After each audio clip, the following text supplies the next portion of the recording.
Kapolda Jawa Barat Irjen Rudi Sufaryadi bersama Pangdam 3 Siliwangi Majen Nugroho Budi Wiryanto mendatangi pos pemeriksaan di Losari, Kabupaten Cirebon untuk memastikan kesiapan petugas dalam mengamankan jalur itu pada saat Idul Fitri esok.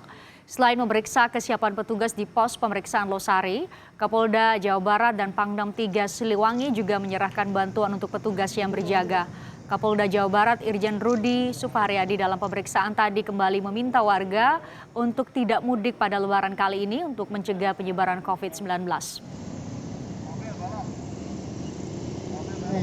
Kan himbauan sudah dilakukan, kita juga sudah berusaha menyekat dari Jakarta sana, di tiap-tiap kota, Purwakarta, Subang, Indramayu menahan. Namun demikian masih ada yang lolos dan masih banyak jalan. Tetap saya menghimbau, kalau bisa tidak pulang sesuai arahan Pak Presiden, kenapa harus pulang? Ya. Arus kendaraan yang melewati gerbang tol Cikarang Barat terus menurun, begitu juga dengan angka pelanggaran larangan mudik.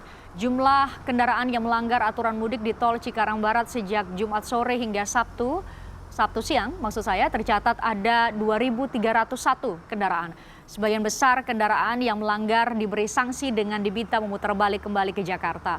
Petugas mengatakan jumlah pelanggaran sepanjang Jumat sore hingga Sabtu tadi ini lebih sedikit dibanding hari-hari sebelumnya.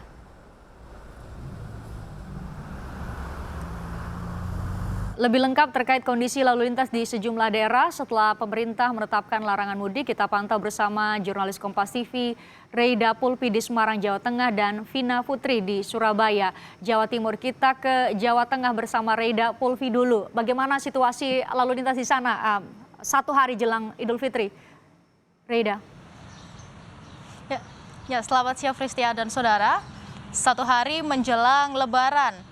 Ini arus lalu lintas di perbatasan Semarang dan Kendal ini masih terpantau lancar dan juga justru ini cenderung landai.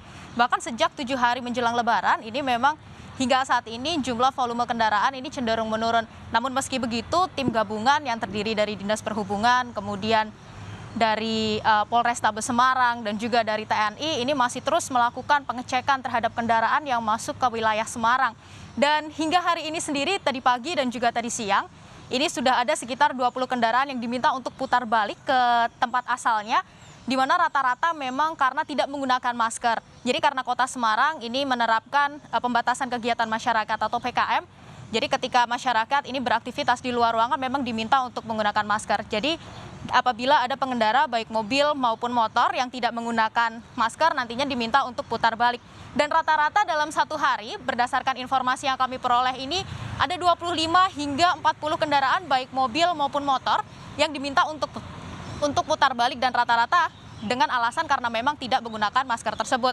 Nah, selain itu memang ada beberapa modus dari pemudik antara lain alasan ingin mengunjungi keluarga, kemudian ingin menjemput orang tua, namun memang ini nantinya sudah berhasil digagalkan oleh petugas yang bertugas seperti itu. Dan selain itu juga sempat ada modus-modus lain pemudik yang menggunakan bus pariwisata, kemudian juga menggunakan travel. Namun karena dari petugas ini terus melakukan pengecekan secara berkala 4 kali dalam sehari pada pagi, siang, sore, dan malam hari, sehingga pemudik-pemudik yang memang akan masuk ke Kota Semarang ataupun melewati Kota Semarang ini diminta untuk putar balik. Nah, selain pemeriksaan, di sini juga secara berkala ada penyemprotan desinfektan yang ini bekerja sama dengan Dinas Pekerjaan Umum Kota Semarang. Seperti itu, Fristian. Kalau di Semarang masih ditemukan sejumlah warga yang bandel, nggak pakai masker dan bahkan nekat mudik. Di Surabaya seperti apa, Vina Putri? Ya, terima kasih Fristian. Selamat sore saudara dan juga Fristian. Untuk kondisi suasana terkini H-1 Lebaran, saya sudah berada di titik checkpoint Bundaran Waru atau di samping Cinto Mall Surabaya. Dan ini bertepatan masih diberlakukannya PSBB di Kota Surabaya.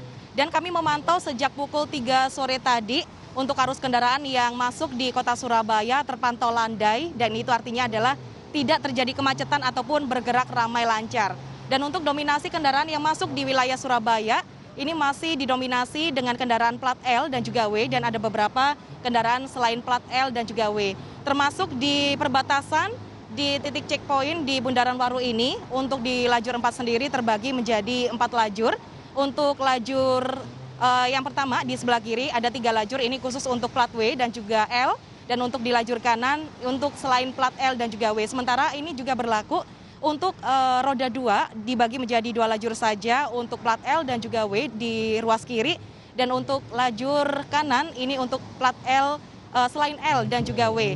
Sementara itu saudara, untuk kendaraan yang masuk di kota Surabaya ini didominasi dengan mobil pribadi, kemudian ada juga mobil pengangkut umum yang masih masuk dan juga ada beberapa truk untuk logistik. Kemudian ada beberapa bus kota yang melintas di sini. Sementara untuk aturan PSBB ini masih terus dilakukan, yaitu dengan adanya penyemprotan otomatis di ruas gerbang pintu masuk ini.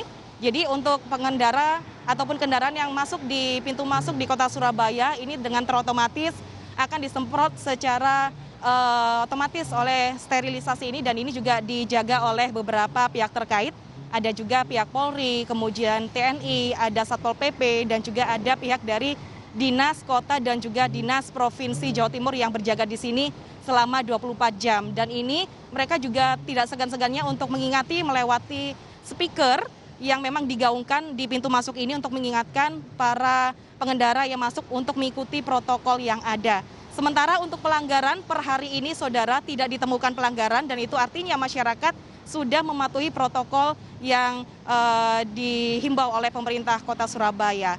Christian. Kita harapkan semakin banyak lagi yang taat terhadap protokol COVID-19. Terima kasih Vina Putri dari Surabaya. Sebelumnya ada Rida Pulpi dari Semarang, Jawa Tengah.